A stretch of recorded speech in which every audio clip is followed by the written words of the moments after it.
We were in for the night, having sausage and mash for tea. "I'll make the onion gravy," he said. "Lovely," I smiled. Tom's onion gravy was to die for.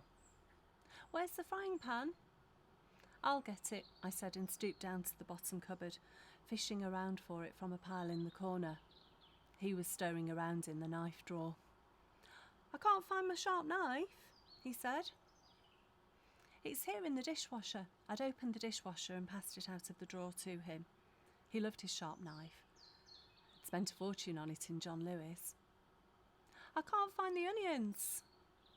His face lit from the glow of the fridge. "They're not kept in there. They're in the pantry," I said, and passed them to him from the back shelf of the pantry.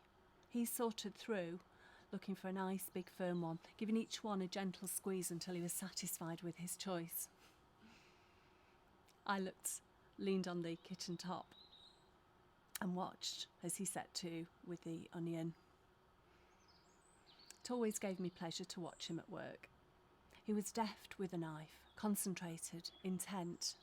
The onions were soon cut into precise even squares. He had slight tears in his eyes, which he squinted away. "Could you pass me the butter?" We kept the butter in a dish on the top, and I slid it over to him. He took a knife out of the knife drawer, flicked a corner off into the pan, put the heat on, waited for the butter to melt and warm, then tipped the onions in, stirring. I do like to watch a man at work. His phone pinged in the front room. "I'll just see what that is," he said, leaving the pan on the go. Slave to his phone, I thought. Needs to get his priorities right. The onions were frying nicely. That lovely caramel smell starting to rise. I took it in. A lovely deep breath. "Is everything okay?" I shouted through. "Just a text from John," he said. I stirred the onions. The onions were crisping up nicely, so I turned down the heat.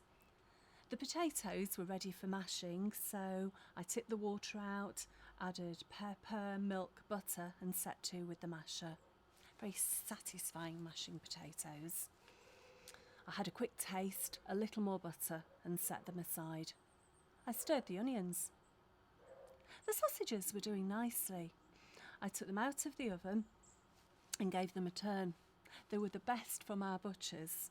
He made them himself. People came from all over to buy them. I stirred the onions. The onions were getting a bit brown at the edges. I looked over to the front room. No sign of Tom. I took 2 plates out of the cupboard and put them in the top oven to warm. My favourites. The pretty ones with the scalloped edges and the blue pattern. I took the cutlery out of the cutlery drawer and laid the table ready. The onions were blackening and starting to smoke. I gave them a stir and put them on the smaller ring. I looked at the sausages. They were ready. I took them out and put them in with the plates to keep warm. No sign of Tom, so I went into the front room. He was sitting on the settee, scrolling down his phone. "What are you doing with these onions?" I said. I got that look, that "how dare you" look. "What do you mean, what am I doing with these onions? What kind of tone is that to take?" I hadn't realised I'd taken a tone. I thought it was a straightforward question. Could you read a tone into "what are you doing with these onions"?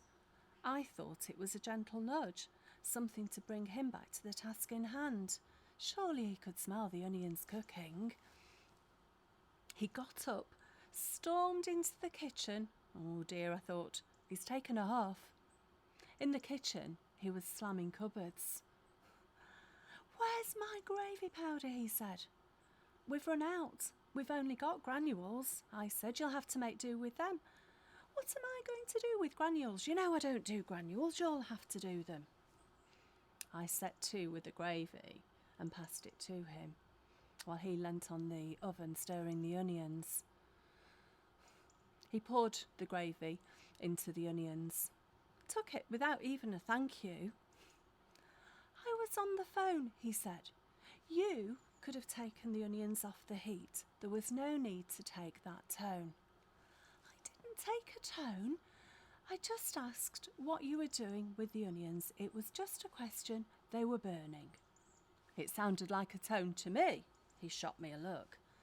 If it did, it wasn't meant to. It was just a question. You seem to have forgotten they were on. I hadn't forgotten. The onions need to get good and brown in order to give the gravy a taste. We each gave the other a look. I set to with the sausage and mash, shooing him aside as I've set the plates down, and sat down. He poured the gravy into the jug that I'd got out ready and brought it over and sat down. He passed it over to me and I poured some on and passed it back to him. He did the same. We both took a bite and looked at each other. The taste of the food was a comfort. We smiled.